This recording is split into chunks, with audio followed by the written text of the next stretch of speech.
नमस्कार। आज हम बात कर रहे हैं शिवाजी सावंत की एक बहुत ही खास किताब युगंधर के बारे में। हाँ, नमस्कार। ये किताब श्री कृष्ण को एक बिल्कुल अलग नजरिए से देखती है। हाँ, मतलब एक भगवान की तरह नहीं बल्कि एक युग पुरुष, एक इंसान की तरह जिसने हालातों को बदला। बिल्कुल। सावंत जी ने कृष्ण की लीलाओं के पीछे छिपे मानवीय पहलुओं, उनकी सोच, उनके संघर्षों को उभारने की कोशिश की है। तो आज हम इसी मानवीय कृष्ण को समझने की कोशिश करेंगे जैसा युगंधर में बताया गया है। हाँ, चलिए शुरू करते हैं। तो फिर शुरुआत बचपन से करते हैं। गोकुल वृंदावन किताब में बाल कृष्ण कैसे दिखते हैं? सिर्फ माखन चोर या कुछ और भी? नहीं, सिर्फ वो नहीं, मतलब नटखट तो थे, लेकिन सावंत जी दिखाते हैं कि वो बचपन से ही बहुत जिज्ञासु थे, संवेदनशील थे, आसपास जो हो रहा है उसे बहुत बारीकी से देखते थे। अच्छा। जैसे मतलब उनकी शरारतें भी सिर्फ खेल नहीं थी। वो दिखाते हैं कि कैसे कृष्ण लोगों के व्यवहार को, प्रकृति को समझ रहे थे, सवाल पूछते थे। ये सब आगे चलकर उनके बड़े फैसलों का आधार बना। तो ये सिर्फ कोई दैवीय योजना नहीं बल्कि एक बच्चे का स्वाभाविक विकास था। हाँ, बिल्कुल।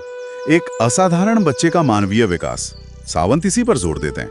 फिर आता है मथुरा का पड़ाव, कंसवध। किताब इसे कैसे देखती है? सिर्फ एक राक्षस का अंत या कुछ और? देखिए, किताब इसे सिर्फ गुस्से या आवेश में उठाया गया कदम नहीं मानती। सावंत दिखाते हैं कि ये एक सोचा समझा फैसला था, धर्म और न्याय की स्थापना के लिए। मतलब इसके पीछे एक राजनीतिक सोच भी थी। हाँ, यहीं से कृष्ण का वो रणनीतिकार वाला रूप उभरना शुरू होता है। वो इसके सामाजिक, राजनीतिक परिणामों के बारे में सोच रहे थे। ये एक तरह से अन्याय के खिलाफ पहला बड़ा राजनीतिक कदम था। और फिर यादवों को लेकर द्वारका बसाना, वो तो एक बहुत बड़ा कदम था। बिल्कुल। और किताब इसे एक राष्ट्र निर्माता की सोच की तरफ पेश करती है। ये सिर्फ कहीं और चले जाना नहीं था। ये बिखरे हुए, आपस में लड़ते यादवों को एकजुट करके एक सुरक्षित, व्यवस्थित समाज बनाने की कोशिश थी। कृष्ण समझ रहे थे कि सिर्फ युद्ध जीतना का ही नहीं है, समाज को स्थायित्व चाहिए। तो वो एक योद्धा से ज्यादा एक ऑर्गेनाइजर, एक लीडर की तरह सोच रहे थे। सही कहा।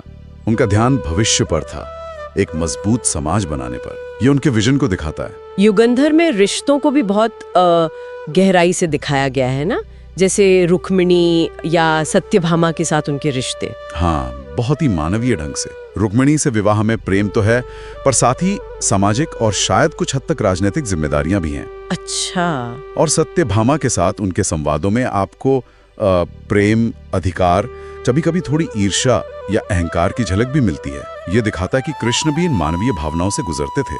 वाह, मतलब बिल्कुल एक आम इंसान की तरह जटिल भावनाएं। हाँ, और यही बात उन्हें ज्यादा रिलेटेबल बनाती है। और सुदामा वाला प्रसंग, वो दोस्ती। वो तो खैर दोस्ती की मिसाल है।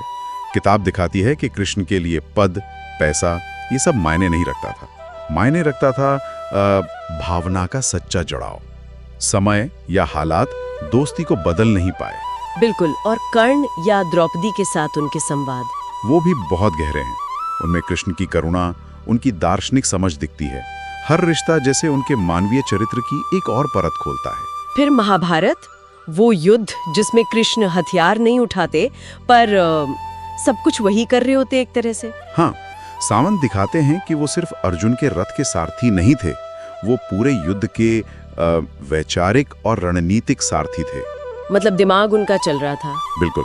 बुद्धि से, कूटनीति से, मार्गदर्शन से वो पांडवों को रास्ता दिखा रहे थे। बिना हथियार उठाए युद्ध को प्रभावित करना, ये उनकी शायद सबसे बड़ी भूमिकाओं में से एक थी।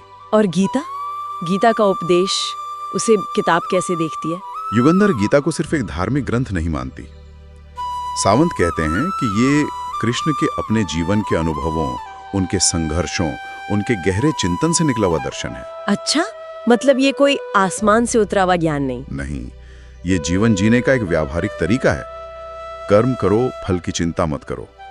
ये सिर्फ अर्जुन के लिए नहीं था, ये हर उस इंसान के लिए है जो रोजमर्रा की उलझनों, सही गलत के फैसलों से जूझ रहा है। ये उनके मानवीय अनुभवों का निचोड़ है। तो कुल मिलाकर युगंधर हमें कृष्ण के एक ऐसे रूप से मिलाती है जो चमत्कारी या रहस्यमयी कम और हमारे जैसा सोचने, महसूस करने, संघर्ष करने वाला इंसान ज्यादा है। हाँ, एक ऐसा इंसान जिसने रिश्ते निभाए, समाज को दिशा दी और मुश्किल हालातों में नीति और धर्म का संतुलन बनाने की कोशिश की। एक सच्चा युगंधर। शिवाजी सावंत ने वाकई इतिहास, मिथक और दर्शन को बहुत खूबसूरती से मिलाया है। बिल्कुल। और इसी वजह से ये कृष्ण सिर्फ पूजनीय नहीं लगते, बल्कि अनुकरणीय भी लगते हैं, उनके मानवीय गुणों के कारण, उनके फैसलों के कारण। तो जाते जाते एक सवाल श्रोताओं के लिए छोड़ जाते हैं। युगंधर में कृष्ण जिस तरह मानवीय संघर्षों से जूझते हैं, मुश्किल फैसले लेते हैं, क्या उस समझ से आज की दुनिया की चुनौतियों का सामना करने के लिए कुछ सीखा जा सकता है? सोचिएगा जरूर।